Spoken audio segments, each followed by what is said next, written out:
जय हिंद दोस्तों, इस महिला का आप वीडियो देखिए। आखिर ये सेना को नॉनसेंस कह रही है और सेना को गालियां दे रही है और सेना को ये अपनी जेब से तनख्वाह देती है और ये अपने आप को बोलती है आई एम जैन जी, यानी आपको खींच करके लोकसभा तक ले जाऊंगी। यानी इतनी बड़ी रसूखदार महिला है कि सेना को आड़े हाथों ले रही। वहां पर कर्नल है एक रेजिमेंट ऑफ आर्टी किसी यूनिट के, हाथ जोड़ के खड़े हैं, सीएमपी खड़ी है, लेकिन ये अपने आप को शेरनी समझ रही है।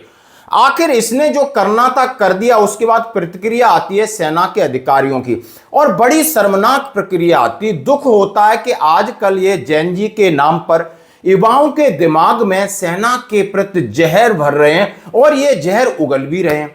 आपने देखा होगा, जंतर मंतर पर देखा होगा। अब ये ऐसी जगह पर वहां पर 527 सैनिकों ने इस जमीन को छुड़ाने के लिए अपना बलिदान दिया था।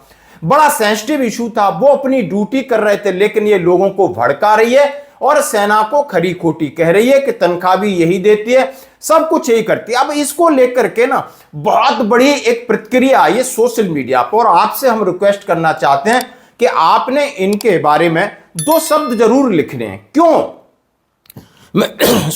लेफ्टिनेंट जनरल दुआ साहब हो, कर्नल रोहित देव हो, कर्नल मुकुल साहब हो और हमारे एलएस चौधरी साहब अपने अंदाज में बोल रहे हैं, लेफ्टिनेंट कर्नल सुशील, मतलब इतने सारे सेना के अधिकारी, हर किसी ने प्रतिक्रिया दी और दुख जताया है। किस बात पे दुख जताया कि आखिर इन लोगों को क्या हो गया है जो हमें ही अब गाली देने लगे हैं, अब इन्हें हमें ही बुरे लगते हैं और कह रहे हैं आपने कश्मीरियों को परेशान करके रखा है। आखिर ये होती कौन है? ऐसा एक दिमाग में इन्होंने बिठा दिया है। तो सैनिकों को दुख नहीं होगा जहां पर यानी हजारों सैनिकों ने अपना बलिदान दिया।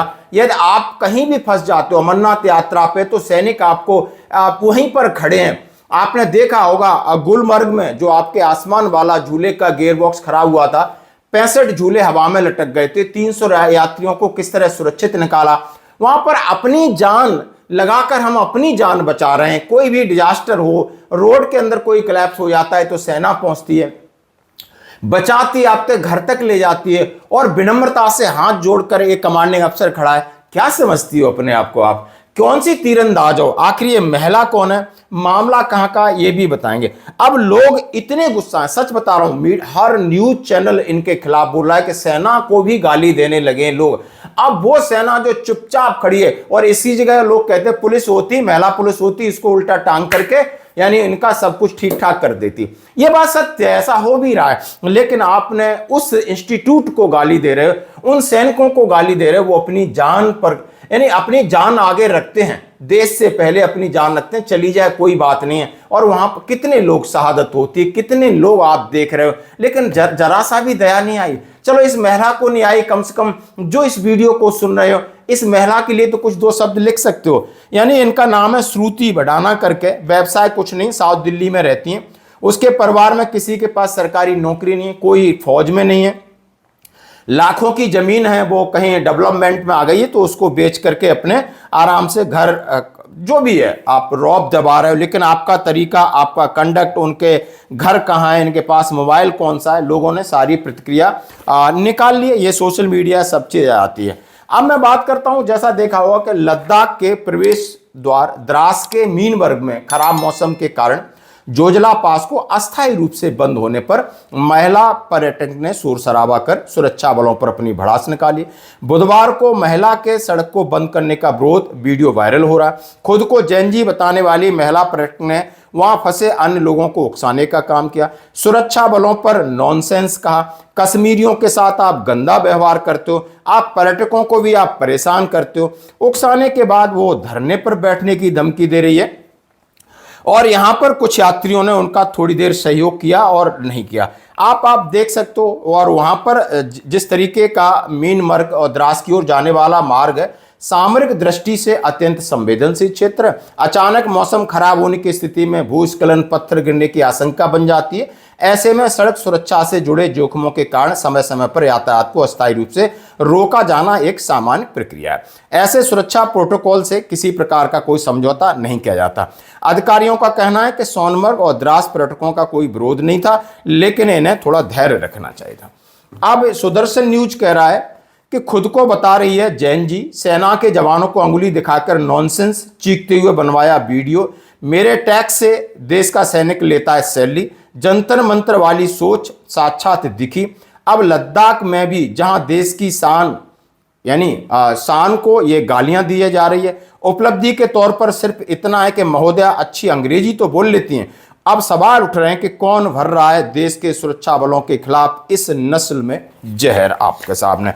अब यहां पर हमारे जनरल द्वा साहब कहते हैं, लद्दाख में यातायात नियंत्रण किए जा रहे। एक स्थान पर महिला पर्यटक ने सेना के वेतन और भुगतान कहा कि हमारे करों से दिया जा रहा है। मुझे और अधिक जानकारी ले, लेकिन ऐसी टिप्पणी करना बहुत शर्मनाक बात है। ये लेफ्टिनेंट जनरल द्वा साहब बता रहे, हमें ज्यादा जानकारी नहीं, आप साथ पूरी जानकारी मिल गई होगी और अपनी प्रतिक्रिया दे सकते हो और इसके खिलाफ लीगल एक्शन की बात कहने का भी वक्त आ गया है और हम भी इसकी आप इसके ऊपर क्या कहना चाहते हो। कर्नल मुकुल साहब हैं, कह रहे when this so called general ji would standard road due to inclement weather of any other natural calamities, it would be only the army which will come her rescue। उन्होंने कहा हर बुरी परिस्थिति में आर्मी आपके पास खड़ी होती है और ऐसी महिला के अगेंस्ट उन्होंने कहा है आप क्रिमिनल केस फाइल करेंगे। यानी आप देख सकते हो किस तरीके का दुख होता है, दर्द होता है। हमारे लोग जो दिल्ली में बैठे हैं और हमारा विरोध कर रहे हैं और सेना का विरोध कर रहे हैं, कहीं ना कहीं इनके दिमाग में कुछ तो है और इनका दिमाग का इलाज भी समय पर न किया गया। तो आप देख सकते हो, आप पुलिस का विरोध कर सकते हो, नेता का विरोध कर सकते हो, आपके साथ जो काम कर रहे हैं कर सकते हो, लेकिन सेना ने आखिर क्या बिगाड़ा है आपका। सेना कहां अपने लोगों की सुरक्षा के लिए हमेशा खड़ी होती है। अब इसी के ऊपर अलग अलग प्रकार की प्रतिक्रियाएं आ रही। जरा हमारे एल एस चौधरी साहब हैं जो बहुत सटीक प्रतिक्रिया देते हैं। उन्होंने कहा ये वो जमीन है जहां पर 99 में ना ऑपरेशन जब हुआ था विजय, जिसको कारगिल के नाम से आप जानते हो, 527 लोगों ने बलिदान दिया था। यदि आप जैसी फ्रीडम हो ना, सबको छोड़ दिया जाए तो पाकिस्तानी यहाँ के बैठ जाएंगे और फिर आप कहाँ जाओगे। उन्होंने कहीं अच्छे तरीके से उनको समझाया और अपने तरीके से उन्होंने एक संदेश भी दे दिया है कि कम से कम सेना को बख्श दो, सेना को गाली देना बंद करो, नहीं तो आप समझ सकते हो इसका अंजाम क्या होगा। धन्यवाद।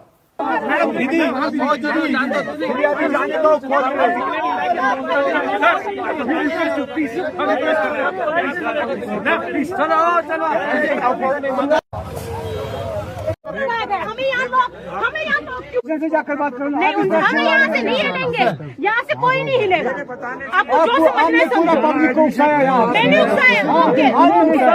आपने उकसाया पब्लिक को पूरा। हाँ, मैं ठीक है, सिर्फ 2 महीने के बच्चे बैठे हैं गाड़ी में, आप उनका तो कम से कम सोचो।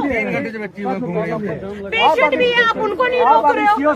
छोड़ दीजिए, हम किसी को नहीं छोड़ेंगे। हमारे टैक्स से सबको सैलरी जाती है, हम इसलिए टैक्स भरते हैं। ये लोग हमसे ऊपर हो गए, अब जाएंगे तो सारे जाएंगे वरना कोई नहीं जाएगा। वही बीजेपी वालों के साथ भी छोड़ना था, तो इनकी सपोर्ट नहीं होगी। अच्छा 5 गाड़ी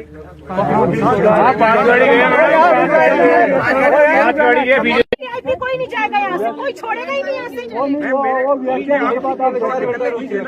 सर, हम कुछ नहीं कर सकते। आप अथॉरिटी को कॉल करो, बोला यहाँ पे पब्लिक परेशान हो गई है, हम लोग यहीं बैठ जाएंगे, मिट्टी में ही बैठेंगे सब, लेकिन हम लोग यहाँ से हटेंगे। लोगों को लोग नहीं लगाओगे भैया इसको, यहाँ से वो आगे गए। हम नहीं मार सकते। आपका जो भी हुआ था मैंने उसकी वीडियो बनाई। अगर पार्लियामेंट तक बात नहीं गई ना, मेरा नाम बदल देना। उसने यहाँ पे ये देखो, अब ये देखो, आप इधर आओ, एक मिनट सर इधर आओ। ये ताला क्यों लगाया? ये ताला क्यों लगाया? ये ताला क्यों लगाया? हमको नहीं जाने दे रहे, वीआईपी को भी नहीं जाने दे रहे। ये ताला क्यों लगाया? गाड़ी आप लोग सर रिचुड़ी रहे हैं, ताला क्यों लगा रहे हैं? ताला क्यों लगाया? ये मसला है। ये गया अंदर।